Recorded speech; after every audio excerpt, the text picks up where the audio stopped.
Me? Can't. Oh, I heard something. Can you hear me? Yeah. Yeah. Okay. Cool.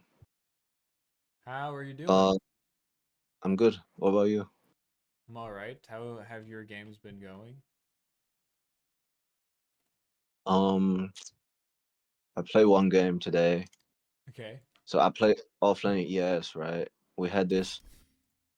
We had this pause for Nyx. Like he wouldn't pick in the picking phase, so I picked Okay. first, and then he just as soon as game started, he went to tier one and stayed there until minute two, and then I fed first blood, and he was just under tower doing nothing. And then I won Midas, and then and Yasha and Kaya before Blink. Yeah, and we lost. Yeah, I just can't help like That pause four in pubs always like griefing. sounds like a hard game. Yeah, yeah, pause four in pubs like I don't want to play offlane because I always play mid lane, but when I run out token, I play it's either offlane or pause five. Like pause five is fine, but pause three is just impossible to win because like offlane is just always lose. Yeah, I always try to go mid as well. Uh, I like the solo mid gameplay. Um, yeah, I'm sorry to hear that. I don't know if Yeah, I've it just experienced that level of inactivity though before. the level of inactivity you said. Yeah, you Yeah, said he was just sitting under the tower. yeah, who just AFK for 3 minutes, like from start to minute two. Wow, that's incredible. Yeah, like yeah. Should we take a look at this Magnus game though? Is that still the one you want to look at? Yeah. But are you sharing the screen or I am? Because Oh no, I can thing is, share. I don't have a yeah, I don't have it on my PC, so I'm calling you through my phone Okay, right now. that's fine. By the way, do you I'm mind gonna if turn on my Discord. what'd you say? Yeah, yeah, go on. I'm just gonna turn on Discord on my PC. Okay. Do you mind if I record this session? I have a YouTube channel that I like to post these to, just because sometimes they help other people. But if you don't want to, that's completely fine.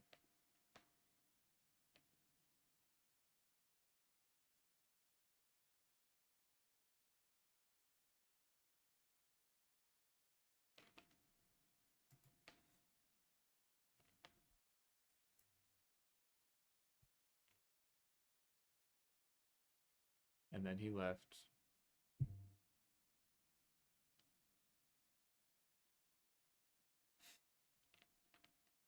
He said, "Oh, it's getting recorded. I'm out of here."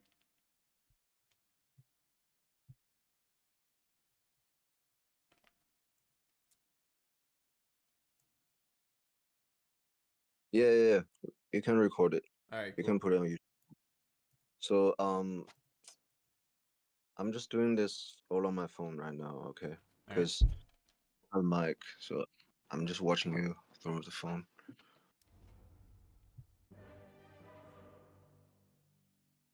Yeah, my early game was pretty bad. I like Necro versus Mag. It's a pretty bad matchup for me. And yeah, I got solo killed level six, and Hmm. not much last hits. Yeah, so I went Midas, and then yeah, I wanted to plant the ward there, but um, smoke popped. Is that where you? If you get smoked, is that usually where you ward? Is on that side? Yeah, because I feel like that's a bit unexpected for them Mm-hmm. to D ward. I usually like to just So place it directly on their stairs, like right here. Like I'll just walk up and place it there. okay, but isn't that easier to get rewarded. It is, but the thing is that usually people people almost never only buy a sentry, right? Like usually if they're gonna place vision mid, they buy an observer and a sentry. And if you get smoked and you place the ward here, then you're definitely going to see them place their observer. And so if you can then like if they buy a sentry to deward yours and you buy a sentry to deward theirs, I think it's usually fine. I mean then it's even. But the reason that it's not like why it's but like sometimes they won't deward. Actually, I think a lot of times they won't deward it. And in that situation, like I think it's worth it because like worst case scenario, you break even on vision. Best case scenario, you have like an insane vision advantage. You know what I mean? Yeah, yeah, that's right. It makes sense. It's like specifically because you can see their ward if you play like you can see where they ward if you place it up there. But, Yeah, yeah, makes sense. so go skewer level 3. Sorry, level 2, which I think makes sense. Try to get him under tower. It's kind of like your main goal. And you take the recursive diminishing return facet. Yeah, because I feel like this is I feel like this is just more impact, like from minute 10 to 30. It's a lot more damage, and there's also a small knockback. Oh. Yeah, but the other facet I think also is also viable. But I just like this because it's a bit more. I feel like it's a bit more impact when we fight. What's your kind of like? What's your plan when playing against Necro? Um, I feel like Necro, even if you screw it down to the towers, you still can't kill Necro because he will learn W level 2. So Yeah. I just probably just do as much last hits as I can, and then by region because Necro's very strong in terms of like just keep using his Q and cutting down your health. Yeah. But like as long as you keep your HP up, like you shouldn't able to be solo killed by Necro. So you agree that both facets? I mean, I don't. Do you, I wouldn't. I wouldn't say that like one of the facets is just like strictly better. Do you agree that they're both pretty even in terms of like how good each of them are? They're kind of just good at different things, right?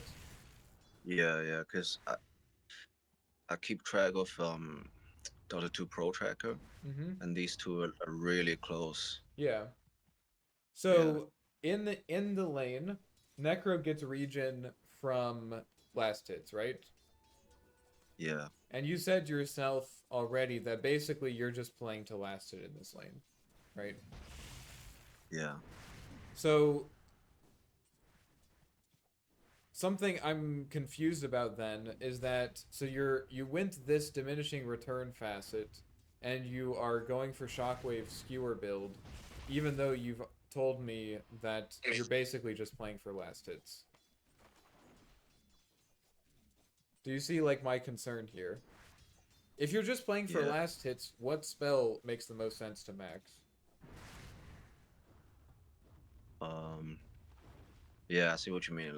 Like the other, you mean like the other facet could be situationally better in this game?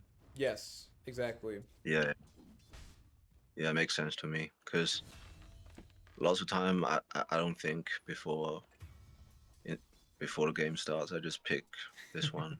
Just Yeah. yeah, No, I get it. I yeah. get it. Just one more thing for me to think about. No, I get it. Um, Yeah, yeah, I understand. I think a lot of people probably don't think about that kind of stuff, but I think this is a lane that can actually because you're absolutely right that you can't really play for skewers against Necro. He's one of the few heroes that you can't, and it's very annoying. Um, and I think instead, like a different way to play this lane is basically just to max W, and you can just play to basically last hit and deny every single creep, which also denies him Sadist stacks, right? So if you're denying, let's say, 2 creeps every wave because you have like 100 attack damage, and you're definitely last hitting everything, then I mean you're definitely in a better you're in a no worse position than you are right now, right? You're Yeah, still gonna take death pulse damage, but you're doing that anyways, you know. So like it doesn't. I don't see that as like a real argument, I guess.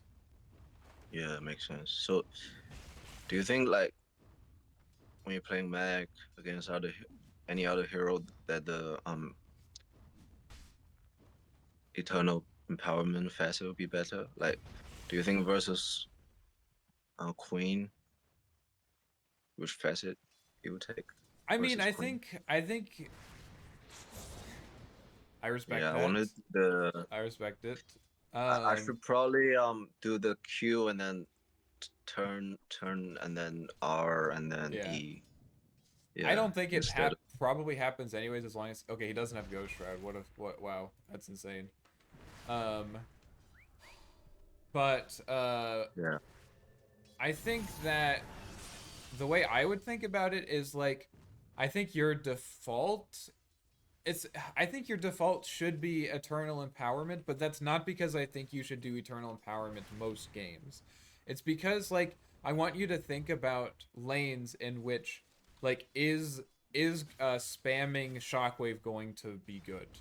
So like for example, like there are some heroes that you can just bully out of lane by spamming your Q. Like for example, Zeus. Like Zeus is going to last it. You can't deny against Zeus. That guy's just going to last at everything. But he doesn't have a very high HP pool. And so I think spamming Q and also I think you definitely have a play at level 6 by pulling him in and doing exactly what you just mentioned of RPing him after your Q. So like that's an example where I think the diminishing return would be good. Um, I think probably Storm Spirit is good yeah. because 'Cause you don't really want to go Storm, melee range against him anyways. That would be one where I think that's good. Um, Against Quap, I'm not really sure. I think Quap, like, you're probably going to get fucked in the lane no matter what. And so you just want to look at what you could maybe do in the side lanes. Um, but that's how I would think about it. Another thing is another asset that Eternal Empowerment provides is also there's some lanes where like you you're basically the lane's going to be terrible and Eternal Empowerment can kind of provide you a way out of the lane that's not rotating. So like you know, you can still with once you get level 7 with this or no, it's not level 7, it's level 8 or 9 to get the level 9. yeah, whatever. Okay, so I guess you don't even really need that. But like I think you could also think about like the two different facets are going to provide you with different ways to get out of the lane. Where this facet is going to incentivize you to rotate like you're doing right now, which is really nice. While the other facet is going to incentivize you or it's going to allow you to just farm. And looking at these heroes, even aside from the fact that uh, if you put aside the fact that probably diminishing return not diminishing returns eternal empowerment is going to help you win the lane, um I think you could make a good argument that like your side lanes are pretty gankable and so maybe this facet is good because you can rotate and you can see that now. Again, in this game I still think you should have gone the other facet because it would have allowed you to be much stronger in the lane. But I think that's like another concern is like um maybe both are like good in the lane, but like you know, does it look like their heroes are easy to rotate into, or should I just like basically try to farm? Yeah, yeah. I Uh, see. let's Makes sense to me. see. So you're getting a Midas, recovery Midas. Nice. Good RP. Nice. Good plays. Good plays. But this is, I mean, I think in particular this is a pretty nasty situation because you're like building Midas to help you recover, but you also have a skill build that incentivizes you to rotate. So like you're not going to Yeah, be like so like if you're doing this build, I probably wouldn't I would rather see you just have like brown boots and like a raindrop and just like run around and try to make plays with your side laners instead of doing this. Like I think what you're doing right now is exactly what I would want to see if you had the other facet, you know. Yeah, I see what you mean. Like that's really good. I think that's a good play. So it ends up working out, but Yeah, so this is kind of like a small turning point. mm-hmm. But I got power treads really fast after Midas, and we killed Necro. It was really fat. Yeah, I feel like here, if the Warlock dropped ulti and Shaman, I don't know if Shaman had ulti, but Warlock definitely had ulti. Maybe we could have killed Necro on that cliff. Yeah. I Yeah, don't know. If other here's people pretty don't bad cast fight. their It's like, spells, it's whatever, you know. Don't really worry about it. yeah, because we saw Beastmaster coming in and should have backed.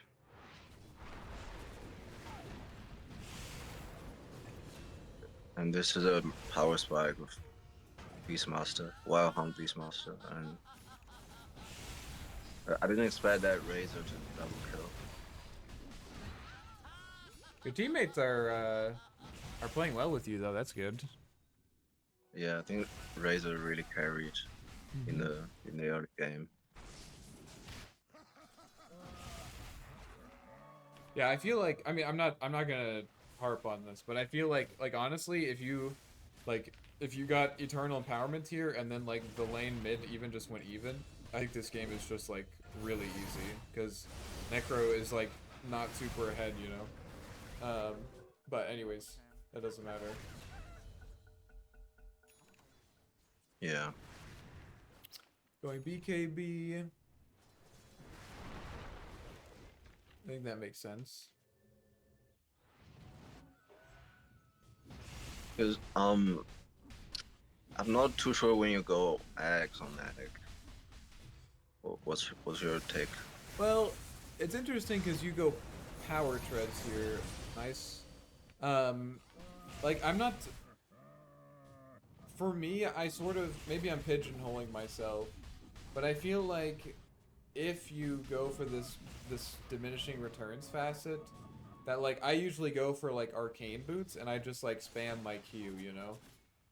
Okay, And that's what I just go like if I have this facet, either I'll go arcane boots blink or just like brown boots blink. Regardless of the lane. Again, like the Midas kind of made things a bit different. Um, let's look at this fight again.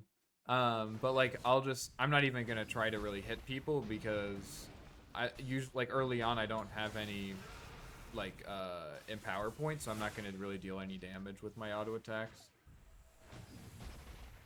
It's good. It's an yeah, I illusion, think that's a unfortunately, but illusion. yeah. But I mean, like, Yeah, I think conceptually it's a good play. Razor gets jumped. Blinks on cooldown, unfortunately. Kiting out. Golem dropped. Oh, yeah. I nice should probably spikes. just go ahead and ulti that Necro. Ooh. Didn't get that. Is it because of my positioning? Like, No. yeah, just a bit off, right? I mean, I think this is. I think you didn't cancel the backswing on this. Do you know? Do you know How what? do you do that? So do you know how Uh, backswings work? So so I mean obviously some abilities have cast points, right? Which is the time what it takes to cast the ability, and those things you can cancel and not cast the ability. yeah. But some abilities also have backswings. So and unfortunately, oh, I have to get out of this game. Um they're kind of like a remnant uh from a past era. But basically, the backswing is like the animation after the ability that will play if you don't input another command. And so you can see these by shift queuing things. So um if I shift queue shockwave into skewer like this, do you see how he like has that little moment where he like steps forward and back. So he like, so I shift Q, walk here, shockwave skewer, like that, and then he goes, right? So like Yeah. there's a point after which that like where he like hits the ground and then like pauses and then pulls back up. That's the back swing. And the back swing will only play if you don't tell Magnus to do anything else after the ability is cast. And so like you have to kind of cancel it. And so like the difference is that if I walk up and then use shockwave and then I spam, do you see how much faster that comes out? So is it like, so you have to spam it like multiple times? Is that what Yeah. you mean? So like if Okay. I just walk up here and then do, I don't even have to shift Q, but like I press this and then I just immediately press E. So like I'm not shift queuing. There's just like a buffer that you can do of one action after every other action. So if I just press Q E, then I do this.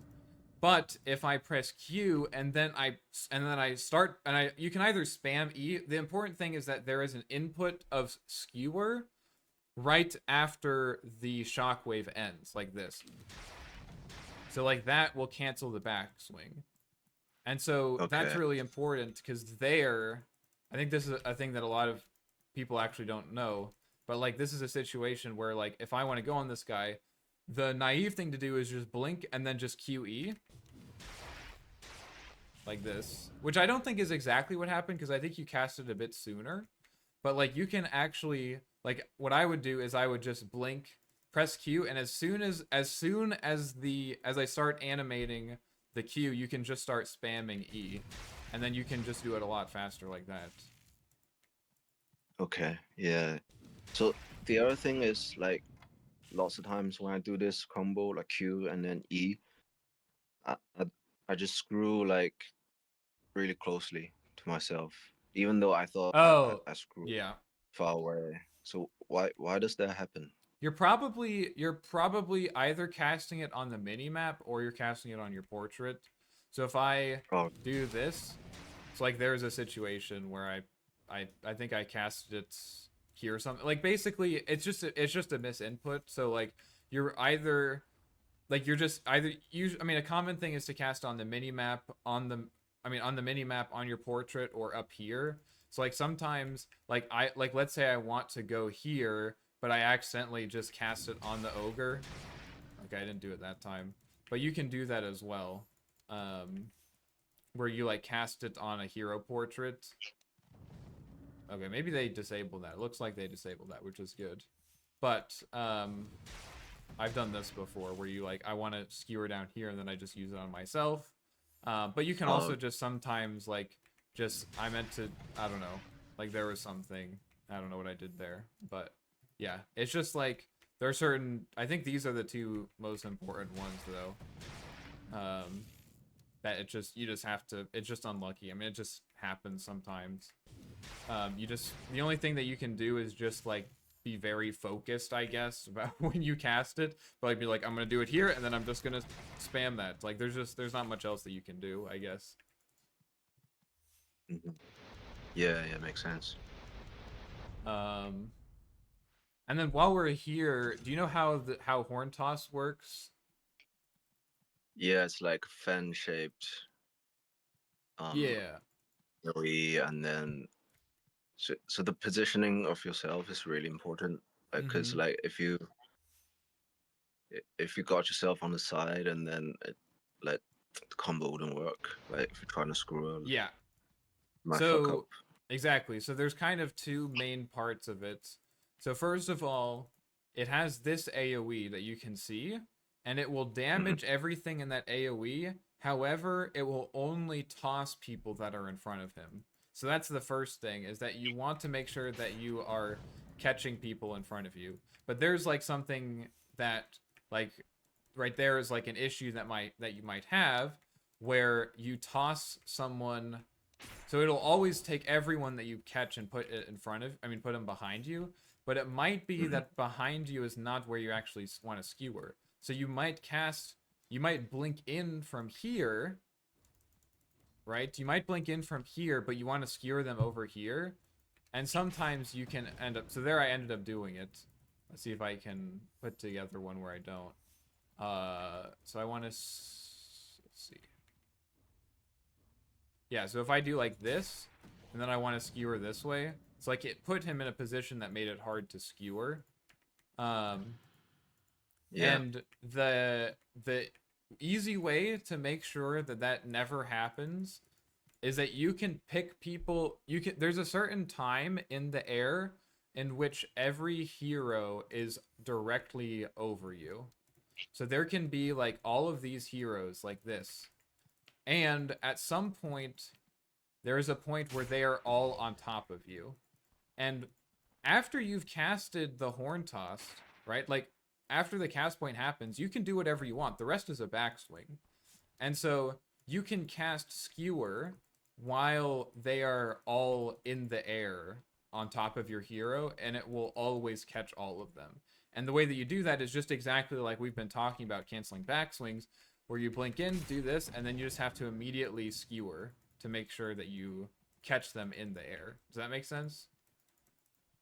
Yeah. So you mean like even if so, so you mean like if you screw them midair, Yes, instead of exactly.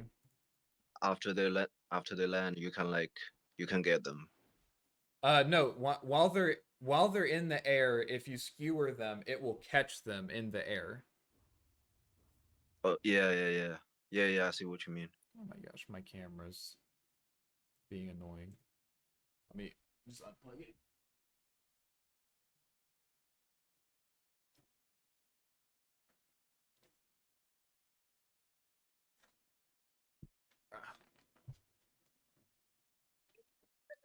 Okay. Yeah. And And so the when you were reason, doing that, sorry, you go. yeah. So when you're doing that, you still need to spam your E, so that the back, so that like I don't know if is there a backswing? Yes. Yeah. Like So there's you still gotta like spam E to cancel that backswing, and so that you make sure that works. yeah, exactly. I don't know if there's Okay. actually a backs. Well, okay, yeah, there is right there. So there's the backswing. Yeah, so you have to cancel that. And so specifically, the reason that we're doing that in this case is so that Hmm. we can, like, basically we want to make sure that the position that those heroes land doesn't reduce our options for skewering. Because if I do this, well, now basically the only way I can skewer to make sure that they all get skewered is directly behind me. But what if I want to skew over here? I can do that, but I'm not going to catch anyone, you know? Hmm. But if I do this instead, where I skewer while they're in the air, then I can make sure that I always do that. I didn't end up catching one of them, but I ended up skewering through them. But that's the basic idea. And that also is the case in RP. RP also has a backswing. And so like whenever you're playing Magnus, you always want to be aware of backswings, especially like when people have Yules and hexes where like the amount of time that you are out there matters significantly. You always want to be aware of backswings. So yeah, so there was a case where I was like level 6 or level 7, Mm-hmm. and there was a Shadow Fiend who was also level 6 or 7, and he was really low HP. I caught him with the RP, but the backswing was way too long. And he ended up casting an OT and killed me. So how like can you also can so how do you cancel the backswing of your OT? Is it just casting another spell? Like you can't, because I don't think you can cancel the backswing by auto attack, right? I think you can. I mean, so the back canceling the backswing only like the only reason that you cancel a backswing is because you want to do something else sooner. That's why we're doing it. So like there's no advantage to doing it other than that. But yeah, so like there we did it. So like I can Okay. do this and then just immediately attack. And the way that you do that is just by spamming right click. I mean, I mean, the key idea is you just want to you want to make sure that there's an input of whatever it is that you want to do instead of the backswing as soon as like it can be as soon as the thing is casted. So like this shockwave has a cast animation, right? This I can cancel. So if I do an attack right now, it doesn't matter because I'm still casting this. I want to make sure that there is an attack as soon as this ends. Now, I mean, I can do that by just doing one attack, but you just have to time it then, you know? Like, I could theoretically just press one skewer perfectly and it would cancel it. Like, there is, like, good enough. But, like, I think the most consistent way is just to spam it to make sure that it happens as soon as possible. Yeah. And when do you want to go Axe on Magnus in terms of item choices? Like, because I feel like it's good against Puck because Mm-hmm. actually had stun, so they can't really, like, as long as you land the horn toss, the screw are gonna always land because the stun duration is like 1 point something seconds. It's Yes. long, but Yes, and that's like, another reason to. Okay, so no, so they are stunned when they're, but that's another reason to cancel the backswing to make sure that they don't have time to do anything else because they are. I didn't realize that they are stunned a little bit when they land. That's good to know. But they're definitely stunned in the air, and also you can even skewer them forward like that. I didn't realize. I didn't mention that. If you do what we were talking about. Anyways, what were you saying? because like if you do Q and then E, sometimes it's just the same as horn toss and E, right? So when Yep. do you actually want to go Axe? When is Axe superior than like um I don't know. When do you want to go Axe on Magnus? Yeah, so that's a good observation. So it is true that that shockwave into E some can sort of allow you to do it's like a budget agonyms. Hmm. And there are a few things that makes the horn toss better. So first of all, horn toss makes it easier to capture multiple enemies in your skewer. So that's one thing. But sometimes, Yeah, I yeah. mean, a lot of times you don't want to capture a bunch of people. Like sometimes you actually only want to catch one. So that's one consideration. Another thing is that the horn toss has actually significantly increases the range of your initiation by about Aether Lens distance. So Aether Lens is Okay. 225 cast range, and the radius on this spell is about, I think it's about 200 or something. Let's see. It doesn't tell me. But I mean, this is about 200 range here. And so it basically increases your initiation range by about an Aether Lens. Because normally, if I want to do a shockwave into skewer, basically I want to blink directly on top of them and then shockwave skewer, right? But if I have horn toss, I can blink a little bit in front of them, like this, right? I wouldn't be able to catch them with a shockwave normally. Like if I do the same thing over here, right? So I blink in, shockwave, I'm not catching, you know? Hmm. So that's another thing. So it gives you longer range. It it gives you longer range. It allows you to catch multiple people, and there are some heroes that can consistently avoid getting caught by shockwave into skewer.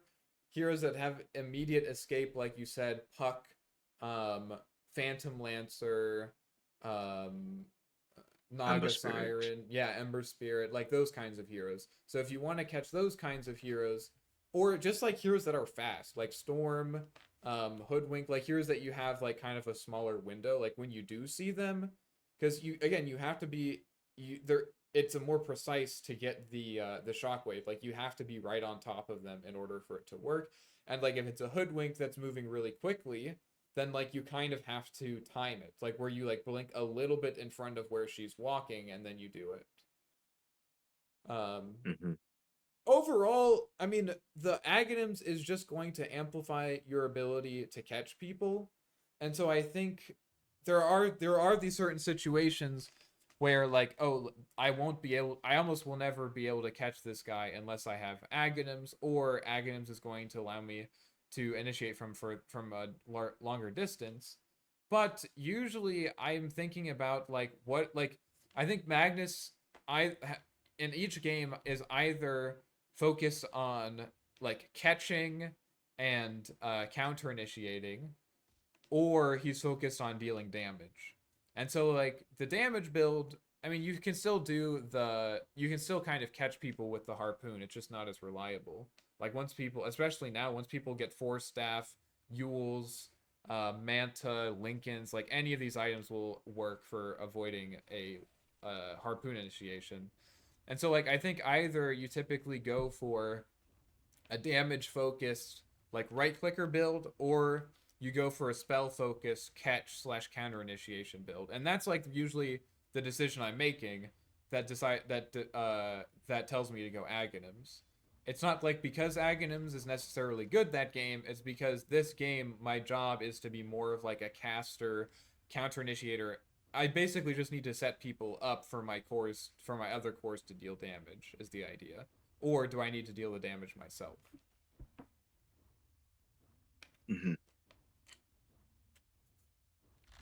Does that make sense? Yeah, definitely. So like So, if I have like a Sven on my team, I'll probably go Ags build, because also just I mean Ags is like the natural item in that progression of the caster build because it gives you more mana.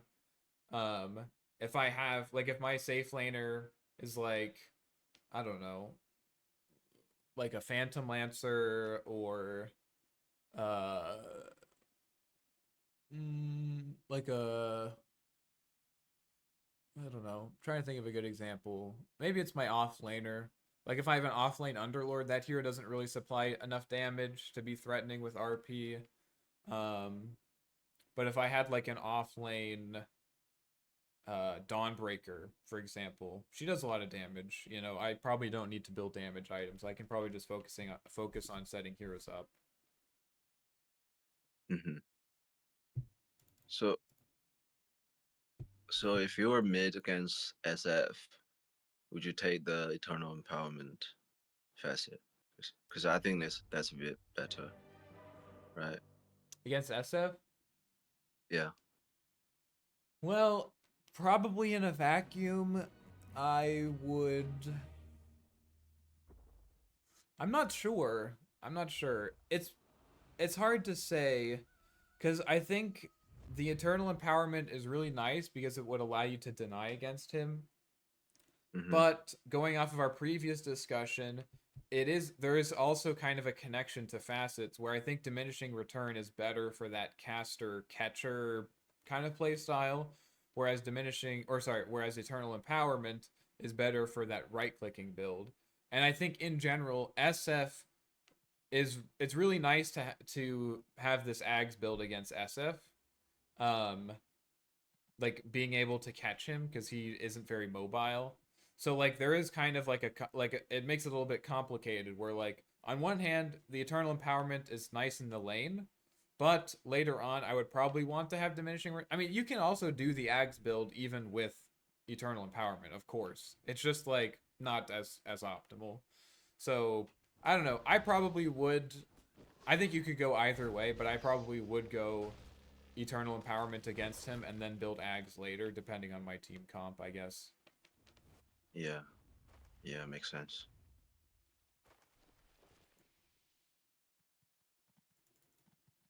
I think we were up to minute 23.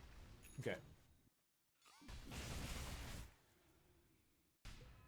So like this game, do you think going for like the caster build or the damage build is better?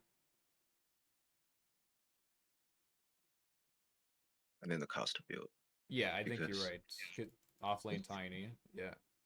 yeah, and I don't really have like much space and for me to deal damage because I have lots of spells and Sven is just high armor and then That's true too, yeah. the Necro is just it constantly deals damage when you're in the middle of the battlefield. So Yeah. yeah. I would also say like in general, the eternal empowerment build tends to be more flexible. Like it feels really bad to go for a right click build with diminishing returns it doesn't feel as Mhm. bad to go for a caster build with Eternal Empowerment. But like you're basically missing out on like a 25% damage increase with the without Eternal Empowerment, which is like really annoying. Just feels bad. So I think the Eternal Empowerment is a little bit more flexible in that way. Yeah.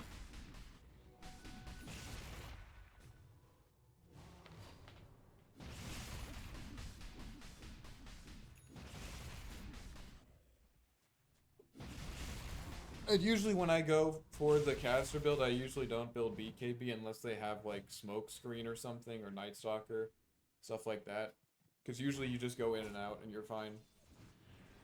Mhm. It's not really about being able to follow up on the RP at all.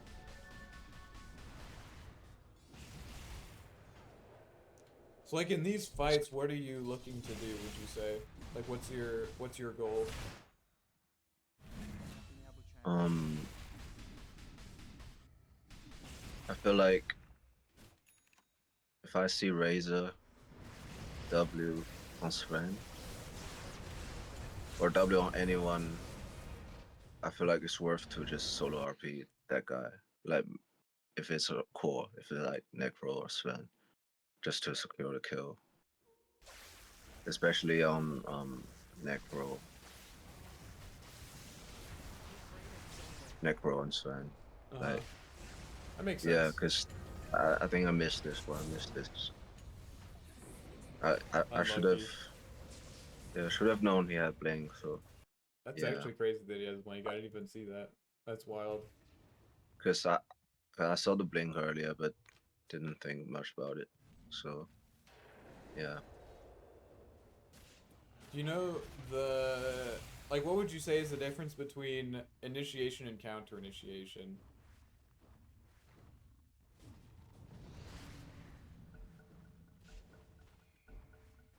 Um,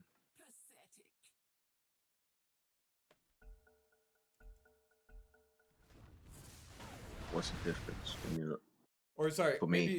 maybe let me ask a different question.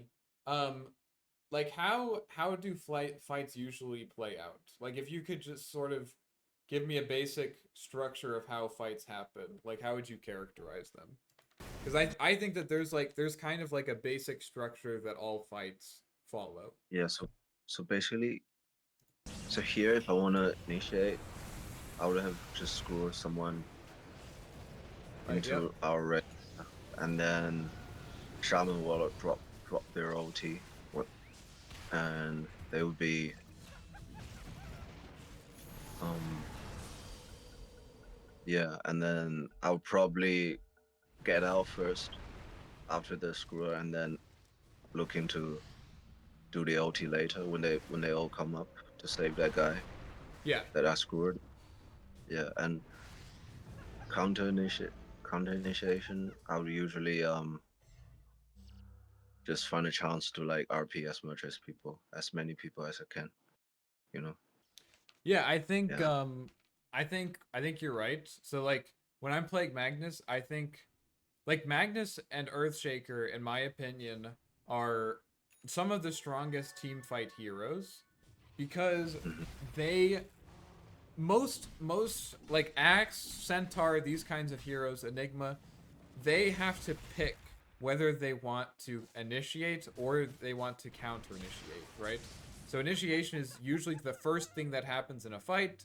Someone gets caught, and then the enemy team, and then like one team collapses on them. So if you guys like, let's say your Razor gets Primal Ward. Like Primal Ward is a classic initiation tool because it's only a single target, you know. So Beastmaster blinks in, Primal Wars your Razor. That's the initiation, and then they follow up, right?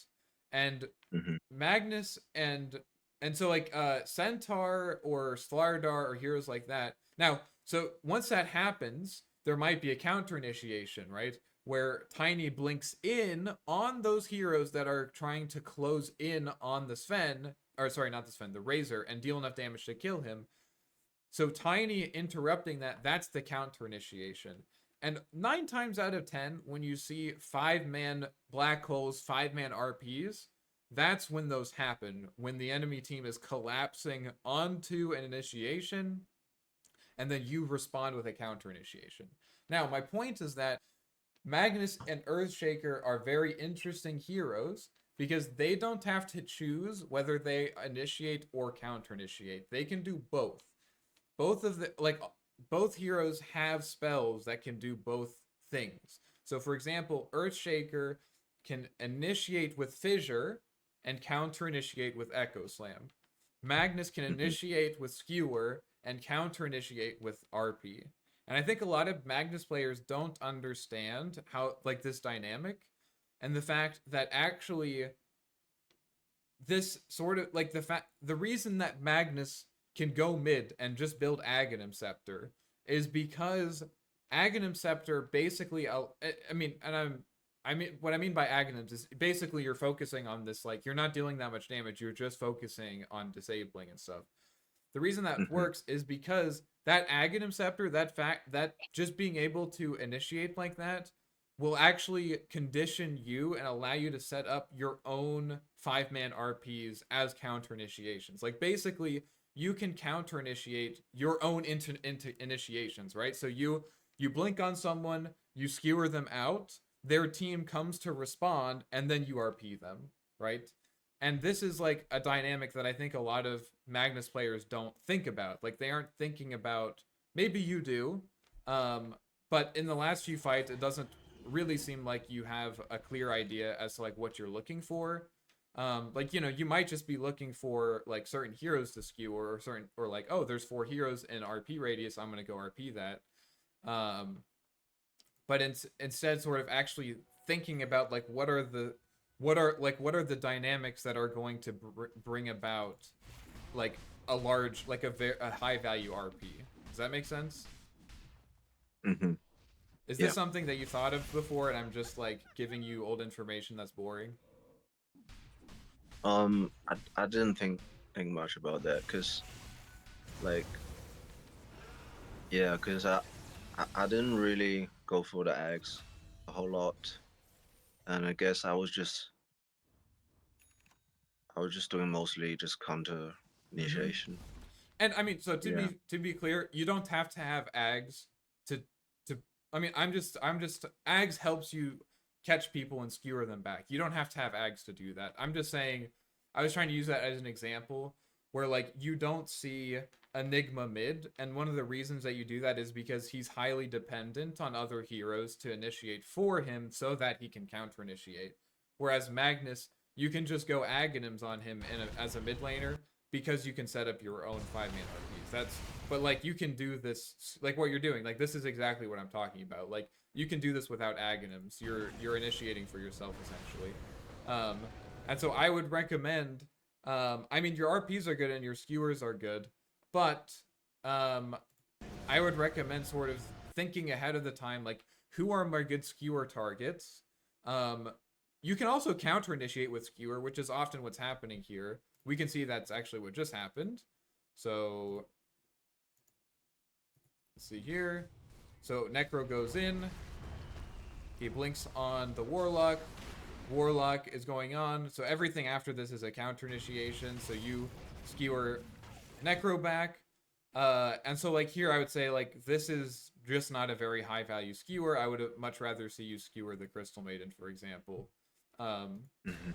and so like that's something I would encourage you to think about is like, who before the fight even starts, like who do I want to skewer? Who are the people that if I skewer them, their team is going to have to react. Uh like for example, if you skewer Sven, their team has to react to that. And being aware of the fact that they will react. If you skewer a Crystal Maiden, they'll probably just let her die. Like that's not a big deal. But thinking about like how the enemy team is going to respond to different initiations and stuff like that, so that you already have planned what you're going to do, I think is going to differentiate a decent Magnus player from a great one. Like someone who basically has complete control over every team fight. Um, and sometimes, like sometimes fights just don't go very well, and you just have to RP one person, and that happens. Like, every that happens to everyone. And sometimes You just gotta RP that guy who just popped BKB, and that's okay. But I think to really get the most value out of these fights, these are the kinds of things that you want to be thinking about. Hmm.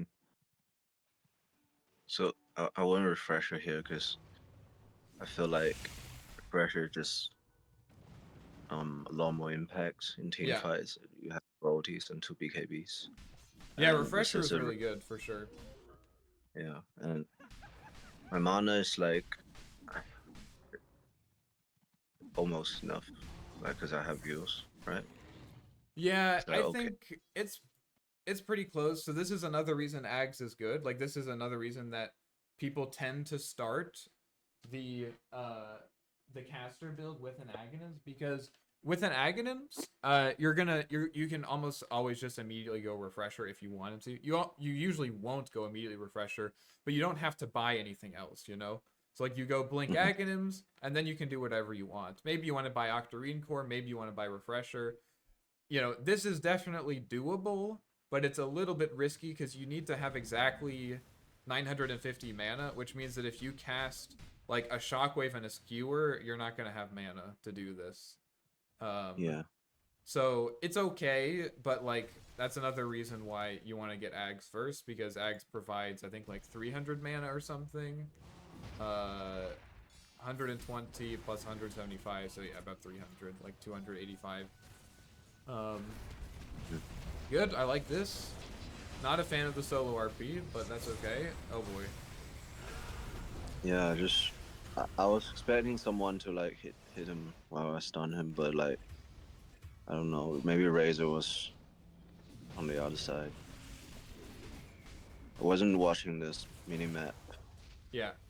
That's a situation though where I think you're not like, you know, it's clear that you're not thinking about the dynamics of a team fight, where I think it's good that you skewer Beast in. You don't have to commit on him though. Like that's Yeah. not always the point of skewering. Like sometimes you just like, you know, blink skewer only has a 11 15-second cooldown, you know? Like you can do this every 15 seconds. The nice thing is that skewer gets you out of the fight. And so like a lot of times, you know, I'll just blink skewer someone and then just like get out, you know, just usually they'll pop a BKB or something, but I just blink skewer and then just like walk away and just see what happens. And that's because I'm kind of looking to see if they're going to respond, and then like, you know, maybe I skewer Beastmaster and then Crystal Maiden walks up. Oh, that's a 2-man RP. There we go. Now that's worth it, you know. But I think Hmm. the double single man RP on the Beastmaster when no one else was really interested in him. It wasn't bad. Like you did prevent him from doing basically anything in that fight, but yeah, not enough, not really enough impact. I think, or not the most that you could have had. It used Yeah. to So be. Sorry, you go. yeah. So maybe I shouldn't have used the refresher and just walk away and then find a better chance Yeah, I think on the that other would be side. good. Yeah, Yeah. Yeah. So I think. here I wouldn't. Yeah. Sorry, you Go go. on. So yeah, here I'm building Ags because I feel like lots of fights happen on our high ground, which is Yeah, like really good chance of just screw someone deep and then kill them. exactly. Yep, yep, that makes sense. Nice. Remember, you can also use Yules to set up your skewer as well. I'm just gonna. Oh my god. Nice, nice, nice. Okay, that was sick. Uh, yeah. That ended up being good. Good skewers. Yeah, I would like to see you get comfortable with I'd like to see you get comfortable with just skewering and then like just chilling, you know? Like just skewer someone and then Mhm. like chill. That's another reason Force Yeah, Staff is like I almost always buy Force Staff. It's really good to get into position, but it's also really nice to like blink, horn toss, skewer, and then just force yourself out and then just hang out for a bit. what's your item keybinds for? Uh, I think it's kind of weird. Abilities and items. Yeah, so space YTZXB. What? Okay. So, cause mine's like did XCVB space, so I always find it really hard to like put stuff myself, because like they're really close to alt. You said ZXEVB, and then what's your ultimate? ZXCVB space, Yeah. and they're really close to like the key that right between Windows and space. It's Oh. alt. Oh. Yeah, yeah. So I just find it really hard to like press to like alt cast on myself. Oh. Do you press your own hero, or you do alt and then? No, I used it on my hero. I just used it on my Oh, hero.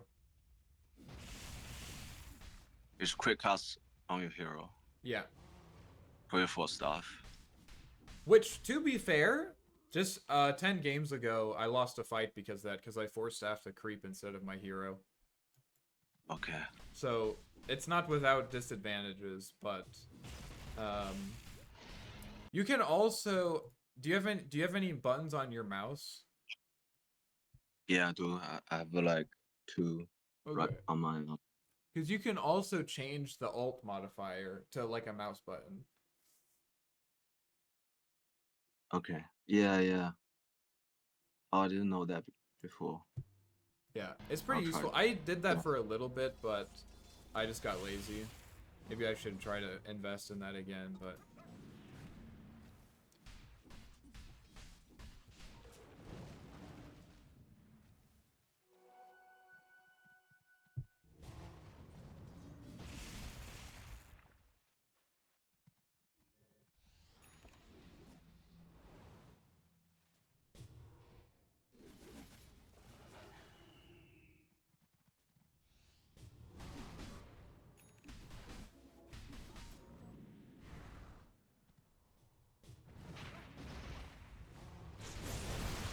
nice. Good catch. Got your Lincolns. Let's check this out. Okay.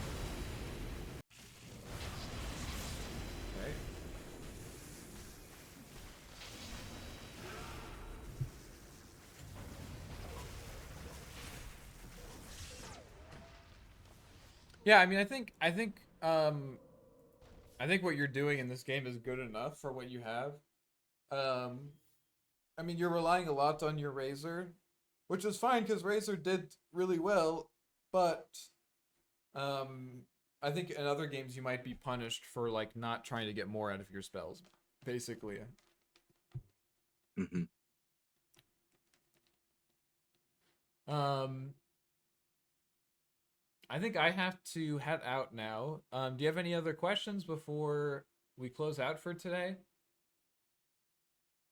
Um, do you think Tiny and SK are bad mid heroes right now?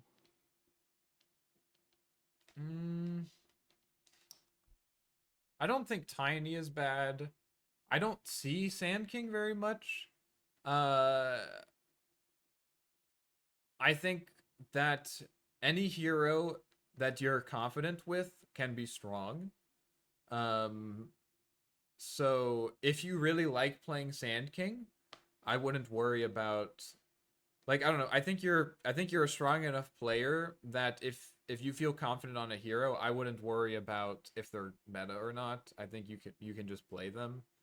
Um, that's I mean, I think the heroes in my pool, like I play a lot of Arc Warden and Invoker, and neither of those heroes are like I think particularly strong right now, but like I just play them anyways because I like them, you know. So Okay. I wouldn't tell someone to pick Sand King if they asked me for a strong pick right now.